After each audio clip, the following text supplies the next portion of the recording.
My wife secretly had an affair with my childhood best friend, and just as I was about to sign the divorce papers over $250, $0 of shared property, I found out she's been planning to transfer all of it to her new scam artist boyfriend.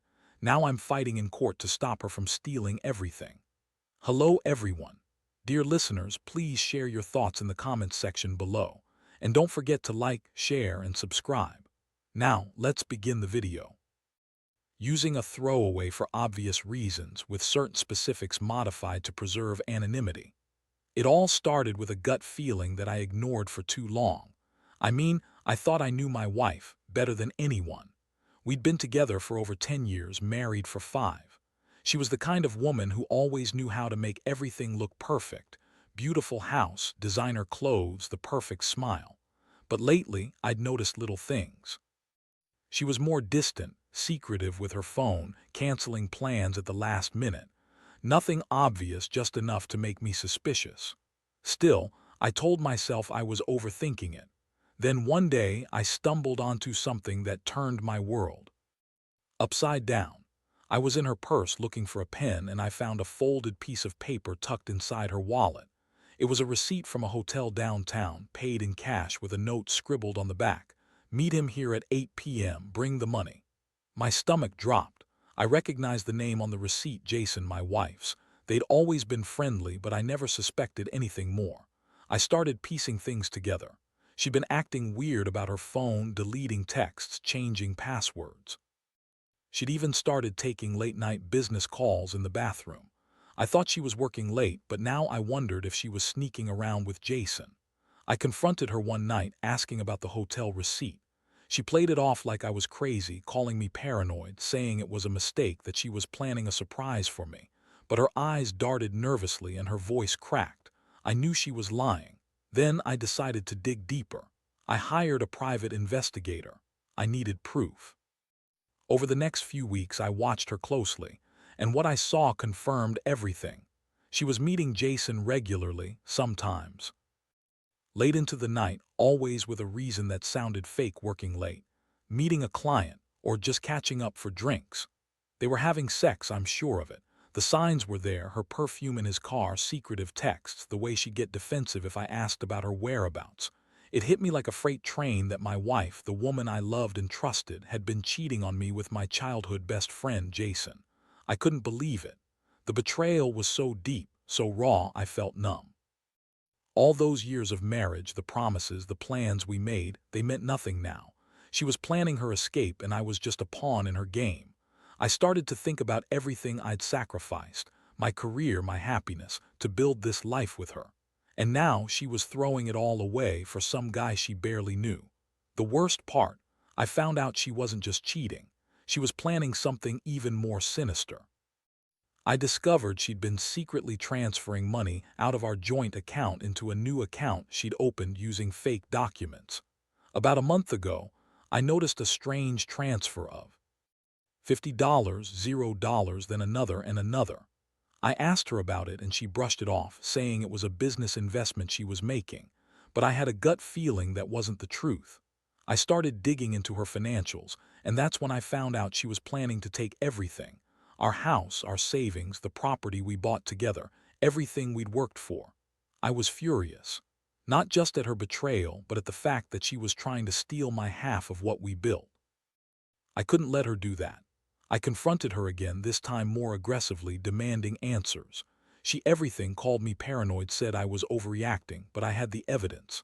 I had seen her transfer the money herself with my own eyes. I felt sick, betrayed, and angry all at once. How could she be so manipulative? How could she lie so easily? I thought I knew her, but I was wrong. She was a different person, a liar, a thief, a cheat. That's when I decided I had to fight back. I couldn't let her steal my part of the property, especially not after everything. I hired a lawyer, started preparing for a court battle. I knew she was planning to transfer all the property to her new scam artist boyfriend, Mark. I had to stop her. I couldn't let her get away with it. I felt like I was living in a nightmare, but I was determined to see it through. I didn't know what the future held anymore, but I knew I had to do whatever it took to protect what was mine. And here I am, fighting for my rights, trying to piece my life back together after discovering that the woman I loved had been lying, cheating, and scheming behind my back. I never thought I'd be in this position, but I'm not going down without a fight.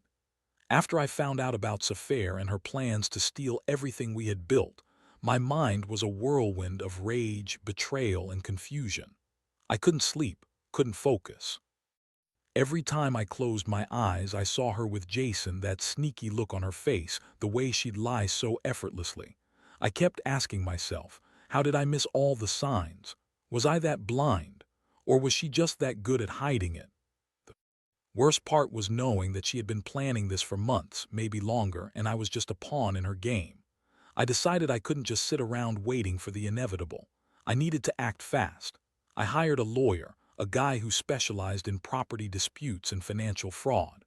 I handed him all the evidence I had: screenshots of her bank transfers, the hotel receipts, the private investigators' reports.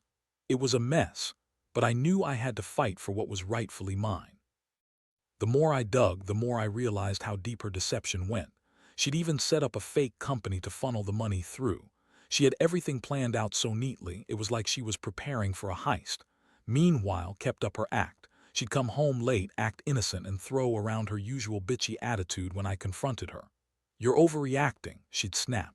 "You're just jealous because I have a life outside of you." Yeah, right. She'd lie about where she was, who she was with. I caught her in little lies, like she'd say she was at the gym, but her phone showed she was at some fancy restaurant with Jason, or she'd claim she was working late at her office, but her texts with Jason proved otherwise. I had enough evidence to put her away, but I wanted her to admit it herself. I wanted her to face the truth. One night, I decided to confront her directly. I told her I knew everything, that I had proof of her affair, her financial scheming, and her plans to take everything. Her reaction was classic. She started crying, saying I was crazy, that I was accusing her of things she'd never do. She called me paranoid, insecure, and said she was just trying to better our lives. That was her go-to lie: blame me, make me doubt myself. But I wasn't buying it anymore. I told her I was done being played. I told her I was going to fight for my share of the property and that I wasn't going to let her get away with stealing from me. That's when she flipped her script. Suddenly, she was the victim. She started crying even harder, saying I was ruining her life, that I was a jealous, controlling husband. She insisted she loved me, that Jason meant nothing, that she was just trying to figure things out. But I saw through her act.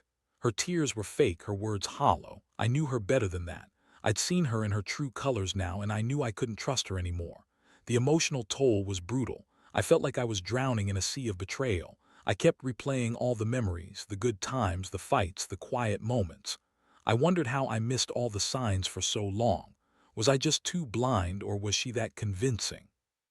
It hurt to realize that the woman I thought I knew had been lying to me from the start. I was angry at myself for not seeing it sooner, angry at her for destroying everything we had, and furious at Jason for being a part of it. But I knew I couldn't dwell on the past forever. I had to focus on what I could do now. I decided to file for divorce. I couldn't stay married to someone who had lied and cheated so blatantly. I also filed a temporary restraining order, just to keep her from transferring any more money or property without my knowledge. I wanted to make sure she couldn't take more than she already had. I was determined to stop her, no matter what it took. In the meantime, I kept pushing my lawyer to speed up the court process. I wanted to get a judge's ruling on the property, to freeze her accounts, and to prevent her from transferring anything else. I was also gathering more evidence: photos, messages, bank statements. I knew she was planning to transfer the property to Mark, her new scam artist boyfriend, and I had to act fast. This wasn't just about money, it was about justice. She had lied, cheated, and schemed her way into my life, and I wasn't going to let her walk away with everything. Not without a fight. The court date finally came after what felt like an eternity. I remember sitting in that sterile courtroom, my heart pounding so loud I thought everyone could hear it. Looked calm, too calm, honestly, and Mark was there, smirking like he already owned the place. I had all my evidence ready, everything meticulously organized. I wasn't going to let her get away with this. I had to stop her from transferring any more of our property, and I had to make sure she paid for what she'd done. My lawyer laid out the case, the proof of her affair, the illegal transfer of funds, the planned transfer of property to Mark. His face was a mask of defiance, but her eyes kept darting around, clearly nervous. She tried to spin some story about how she was trying to better our lives, how everything was just a misunderstanding. But her words sounded hollow, rehearsed. I could see right through her. I knew the truth she'd been desperately trying to hide. The judge listened carefully, asking questions, scrutinizing the evidence. I felt a mixture of relief and anxiety. I knew I had a strong case, but I also knew his manipulative nature. She'd probably try to spin some sob story to get the judge to side with her. But I was prepared. I had witnesses, my private investigator, friends who saw her sneaking around, even bank statements showing the transfers. I wanted the truth out there, and I was determined to stop her from stealing what was mine. After what felt like hours, the judge finally made a ruling. She issued a temporary injunction freezing all transfers of property and funds related to the case. Face fell, she looked stunned. She had been so confident, so sure she'd get away with it, but now she was stuck. The court also ordered a detailed audit of all her bank accounts and financial dealings. I felt a tiny spark of hope. Maybe, just maybe, I could stop her from taking everything, but wasn't done. After the hearing, she pulled me aside in the hallway, her voice dripping with venom. "You think you're so clever, don't you? This isn't over. Mark and I have plans, and you're just a minor obstacle. You'll see, I'll get everything I want." Her eyes flashed with anger and desperation. I wanted to punch her right there, but I kept my cool. I knew her game. She was trying to scare me, to make me doubt myself. But I knew her too well now. She was a liar, a manipulator, and a thief. That night, I sat alone in my apartment, exhausted but determined. I kept replaying the court's decision in my head. I knew she'd try to find a way around it. I also knew I had to be ready for her next move. She was dangerous, and her greed knew no bounds. I started to think about my next steps, how to protect what was left, how to make sure she didn't get away with stealing everything. I contacted my lawyer to prepare for the next hearing, which would determine the final division of the property. I also decided I needed to take control of my own life. I couldn't let her ruin me, not after everything. I started looking into new places to live, just in case she managed to manipulate her way out of this. I realized I'd been so focused on her deception that I'd forgotten about myself. I'd lost my sense of independence, my confidence. But now I was determined to rebuild, to stand tall and fight for what's rightfully mine. Throughout all this, I couldn't help but feel a mixture of anger and sadness. I was angry at her for betraying me, for lying, for trying to steal my future. But I was also sad that the woman I loved had become someone I barely recognized. It hurt more than I thought possible. Still, I knew I couldn't dwell on the past. I had to keep moving forward, no matter how hard it was. I had to protect my rights, my dignity, and my future. And I was ready to do whatever it took. The days following the court hearing were a blur of legal meetings, phone calls, and sleepless nights. His attitude shifted from confident to frantic. I could see the panic in her eyes when she realized the court was serious about stopping her from transferring any more of our shared property or money. She tried to smooth things over, throwing around fake apologies and pretending to be the victim. But I wasn't buying it anymore. I knew her game now. She started acting even more bitchy, throwing tantrums and lashing out at everyone around her. She'd scream at the housekeeper, call me paranoid, accuse me of trying to ruin her life. Her facade was cracking, and I could see her desperation. She was losing control, and that made her even more dangerous. I stayed calm, sticking to my lawyer's advice. Document everything, don't let her bait me into a fight, and keep my distance. One afternoon, I found her in the study, frantically typing on her laptop. When I peeked over her shoulder, I saw she was working on some new fake documents, probably trying to forge papers to transfer the property illegally. That's when I snapped. I told her I knew what she was doing, that I had proof of her plans, and that if she didn't stop, I'd go straight to the authorities. Her eyes widened for a second, then she quickly covered her tracks, closing the laptop and pretending to be innocent. "Yeah, right. I called my lawyer immediately after.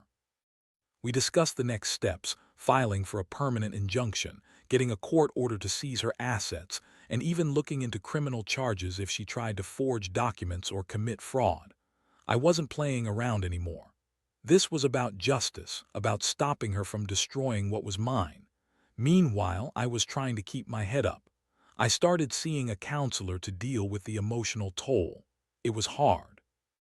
Every day felt like walking a tightrope, fear of her next move, anger at her betrayal, sadness for what we once had. I'd always thought you could trust someone with your life, your money, your future. Turns out that's not always true. I felt foolish, naive. But I also felt a flicker of strength, like I was finally waking up from a nightmare and taking control. One night, I confronted her again in the living room.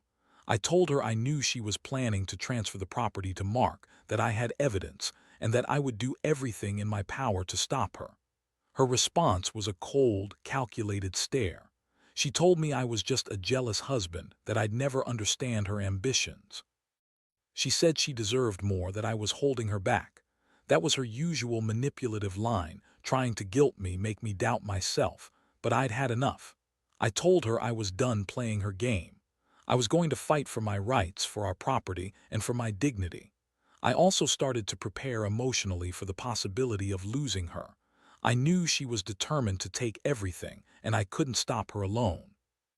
I reached out to a trusted friend who was a financial advisor, asking for advice on protecting my remaining assets and planning my next move. I realized I had to be smarter, more strategic. This wasn't just about fighting in court, it was about protecting myself from her manipulations.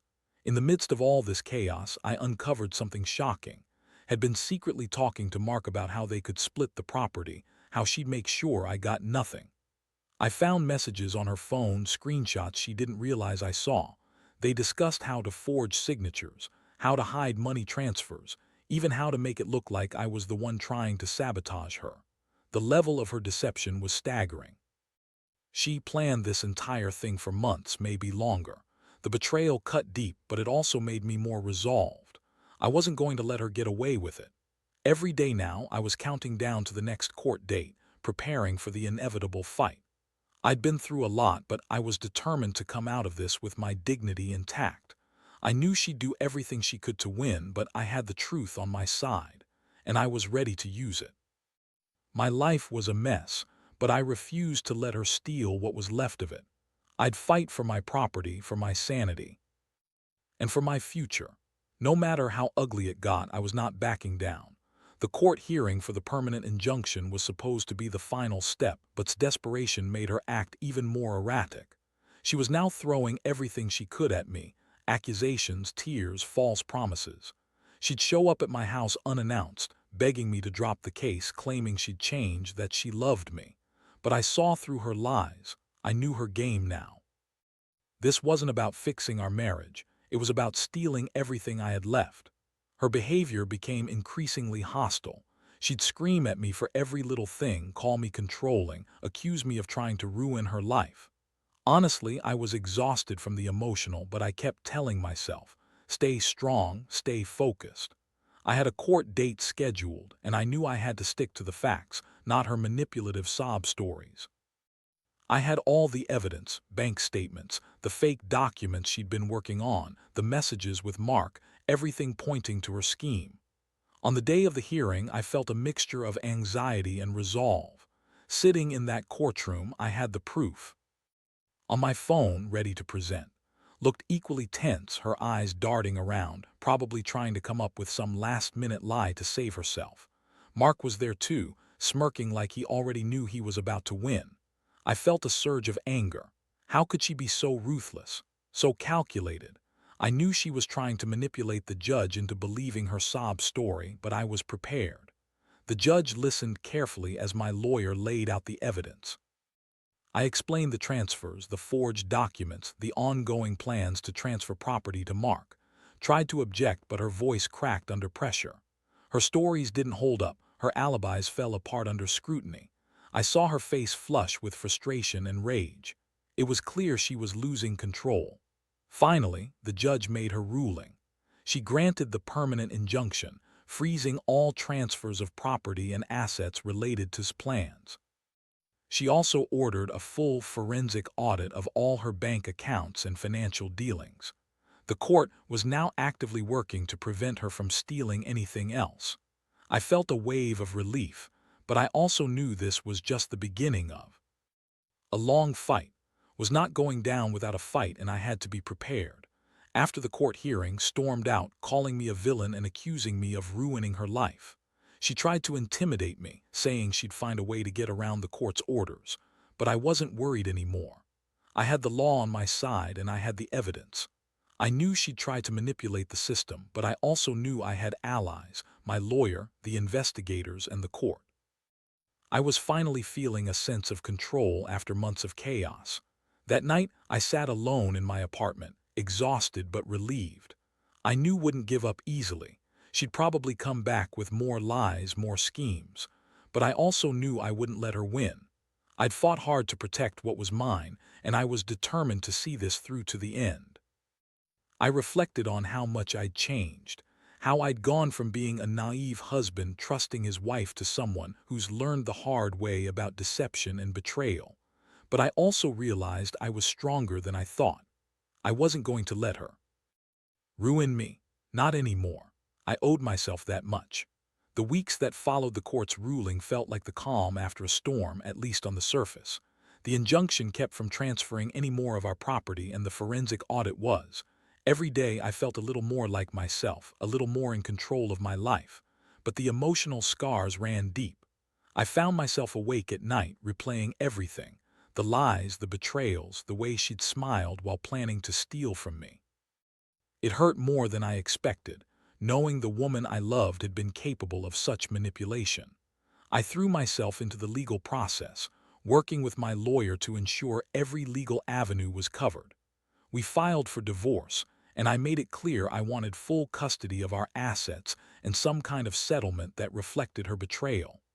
I also began to rebuild my life outside of the chaos. Started going to therapy, reconnecting with friends I distanced myself from, and even considering moving to a new place. I needed a fresh start, away from her lies and the memories we shared. Throughout it all, I stayed vigilant.